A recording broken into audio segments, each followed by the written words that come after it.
Bom, gente, nas aulas iniciais a gente conversou sobre os primeiros parágrafos da introdução da fenomenologia do espírito, onde, recordemos, Hegel recupera as discussões filosóficas próprias a seu tempo, próprias sobretudo ao idealismo alemão, em particular a figura de Kant.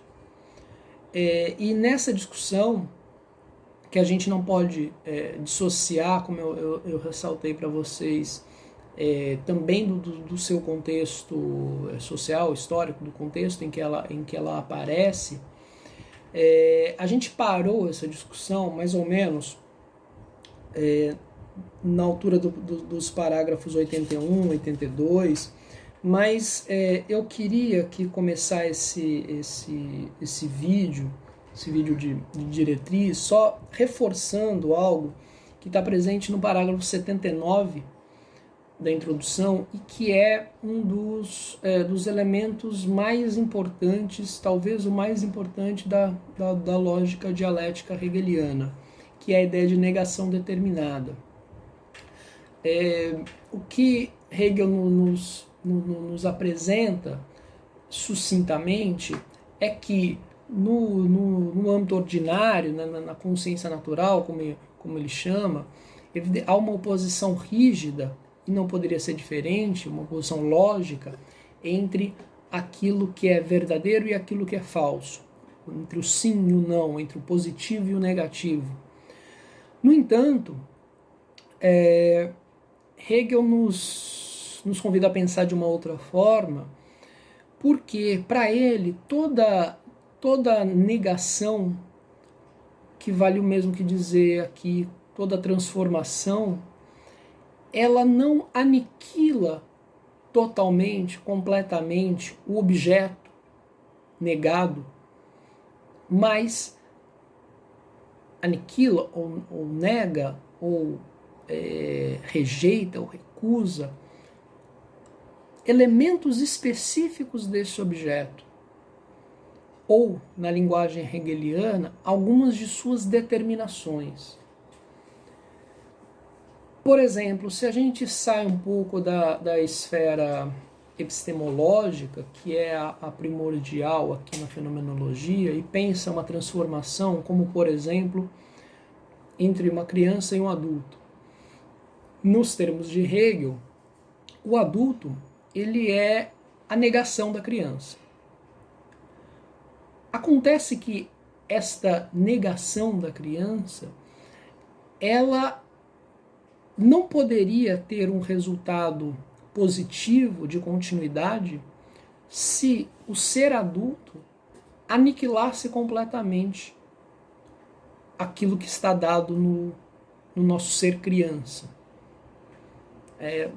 Se a gente pensar em termos matemáticos, mais 1 menos 1 dá 0.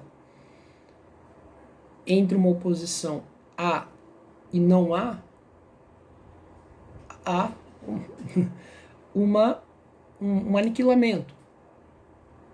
Ocorre que, na realidade, para Hegel, esta negação, este não há, esse negativo, enfim, essa transformação, ela rejeita, modifica, torna falso uma parte específica daquele objeto primeiro. O nosso ser adulto nega certas características que perfazem o nosso ser criança, ao mesmo tempo em que conserva outra gama de características sem a qual a gente não poderia pensar numa continuidade. Então, é essa negação que, ao mesmo tempo, nega, mas conserva e, portanto, abre um horizonte de superação, é que está em jogo aqui quando Hegel fala de negação determinada. O real se transforma, mas cada transformação é uma transformação de um elemento específico, um elemento determinado da realidade. Não existe uma transformação de todo o ser a todo momento. Seria inconcebível, porque seria a gente tentar manusear o mais um com o menos um, vai dar sempre zero, vai dar o nada, vai aniquilar. Então, aqui, se a gente pensa no aspecto mais especificamente epistemológico, o que Hegel está dizendo é que a descoberta da falsidade de uma proposição ou de um conjunto de proposições não anula, por exemplo, todo o conjunto de outras proposições que servem de fundamento àquela que foi negada. Ou tentando falar, dar um exemplo mais visível. Quando uma determinada teoria científica ela se mostra na realidade como falsa, ou como falha, ou como insuficiente, o que nós transformamos é aquela teoria específica que diz respeito a um setor específico da realidade, mas nós não colocamos ou não deveríamos colocar em questão a própria capacidade nossa, por exemplo, do propor teorias que deem conta de explicar a realidade.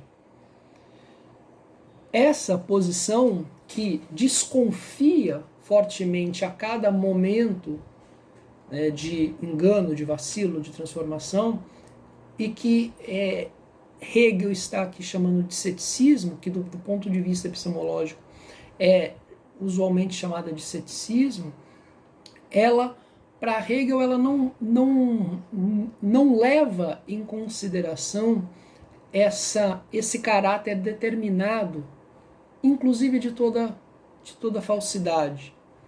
Quer dizer, a gente não pode, vamos dizer, para usar um dito popular, a gente não joga fora a criança junto com a água suja. A negação determinada, ela é a negação de um conjunto de aspectos específicos da realidade, de um conjunto de proposições. Então, com isso, nós temos, dentro do pensamento hegeliano, a possibilidade de lidar com aquilo que na lógica tradicional e no que ele chama de consciência natural aparece como uma contradição, que é alguma coisa ser e não ser ao mesmo tempo, aparecer de um modo e ao modo contrário ao mesmo tempo.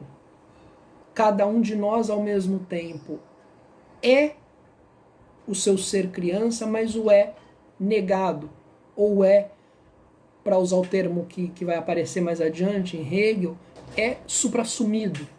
Ou seja, nós conservamos elementos, por exemplo, do nosso ser criança, mas transformamos outros e os superamos em direção a um outro estágio. Esse estágio, por exemplo, no nosso caso, o ser adulto. Um outro exemplo que a gente poderia dar é que quando de uma semente surge uma planta, a planta que surge, ela é negação dessa semente, mas ela é, ao mesmo tempo, a conservação de uma série de elementos, de características, de predicados que estão contidos naquela semente. Ela desenvolve, por assim dizer, algo que já está presente nela mesma. Então, esse movimento de negação, ele supera certas características, mas para que isso seja possível, ele precisa conservar outras. Se a gente pensar sempre em termos de uma negação total, a gente vai cair sempre num nada absoluto que é inconcebível. Então, eu estou chamando a atenção desse aspecto, por quê? Porque na sequência, Hegel vai dizer para a gente que o caminho da ciência é a própria ciência. Isso significa dizer que, mesmo em saberes ainda não completamente científicos, digamos assim, não plenamente desenvolvidos em termos da razão, nós encontramos já aí o germe do próprio saber científico, da própria razão. Por quê? Porque a cada momento, a cada novo passo que nós damos no sentido de um entendimento racional do mundo, pelo menos nos termos hegelianos, nós superamos certos dados anteriores, certas visões, por exemplo, ao mesmo tempo em que conservamos outros. Ok? Este processo em que nós nos deparamos com o mundo e há uma negação de aspectos desse mundo e, por exemplo, nós precisamos reconstruir a forma como nós o enxergamos, Hegel chamará aqui na introdução de experiência. A experiência, e a fenomenologia é a ciência da experiência da consciência.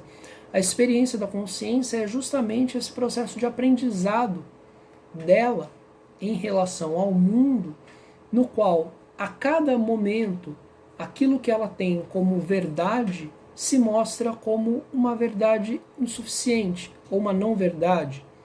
Se mostra como um saber que não dá conta de apreender todos os aspectos do real. Não tivéssemos trabalhando nesse registro da negação determinada, a gente seria obrigado, no entender de Hegel, a supor que o permanente fracasso nosso em tentar dar conta da realidade representaria a impossibilidade de nós darmos conta da realidade racionalmente.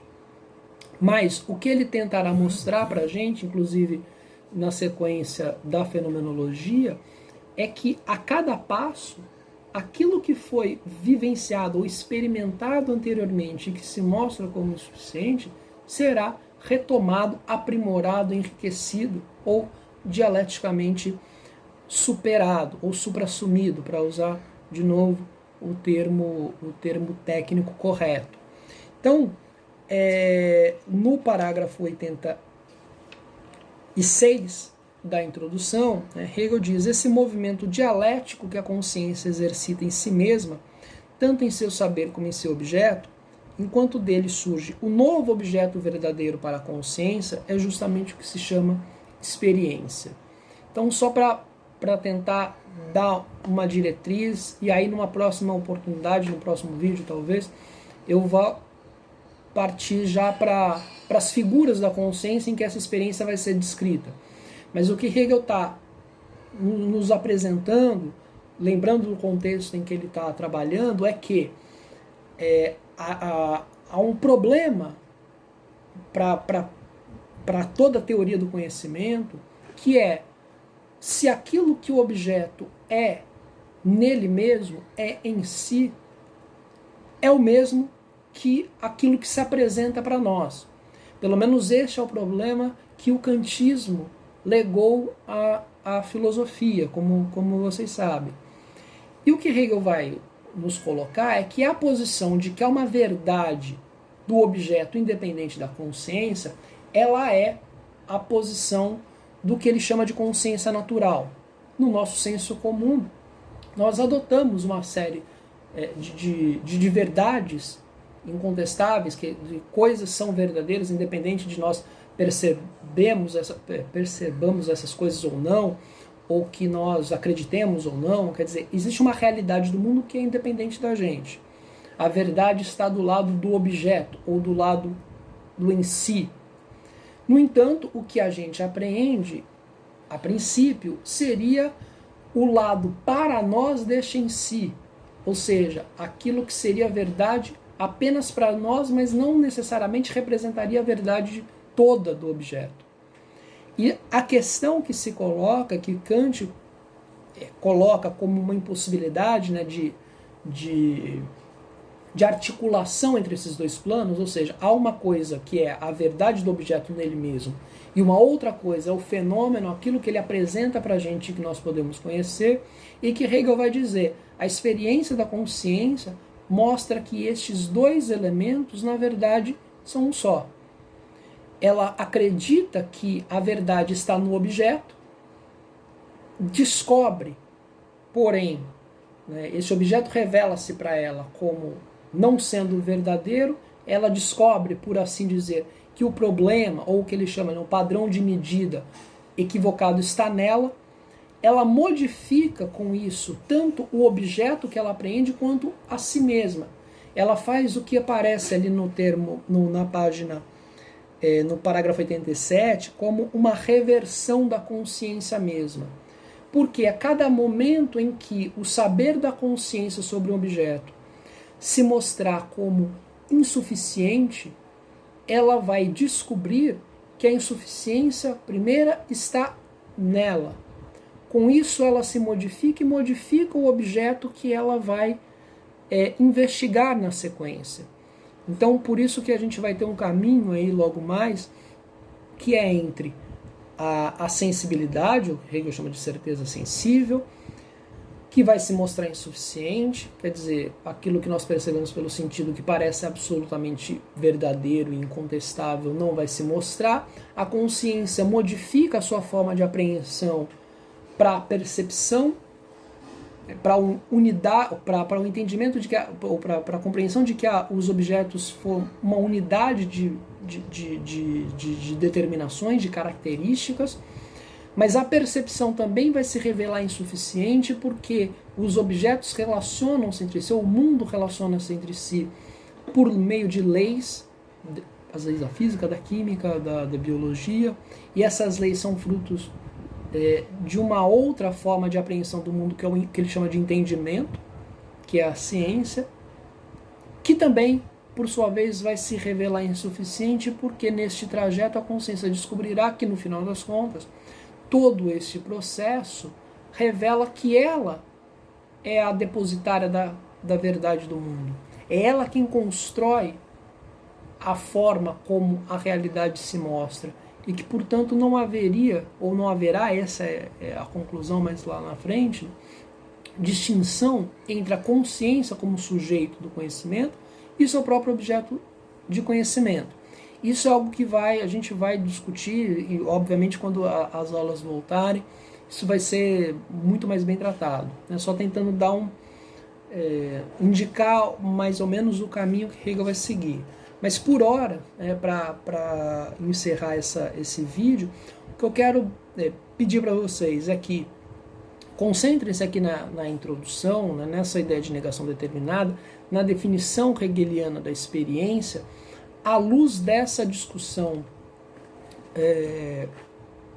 típica da época de Hegel entre a possibilidade de conhecermos o objeto em si e o que é a verdade do objeto para nós. Hegel já vai adiantar aqui que, no final, estamos falando da mesma coisa, mas o que vai aparecer na fenomenologia é a consciência descobrindo essa igualdade. Ela não vai ser dada já a priori. Uma outra coisa é que, como auxílio para vocês, tinha alguns textos no Xerox que estão viabilizados agora, claro, mas para quem não pegou, eu sugiro acompanhar a leitura da fenomenologia e no caso dessa introdução, o contexto dela e os problemas que ela vai tratar, usando o texto do Paulo Menezes, para ler a Fenomenologia do Espírito, que está disponível no link do Google Drive, da disciplina.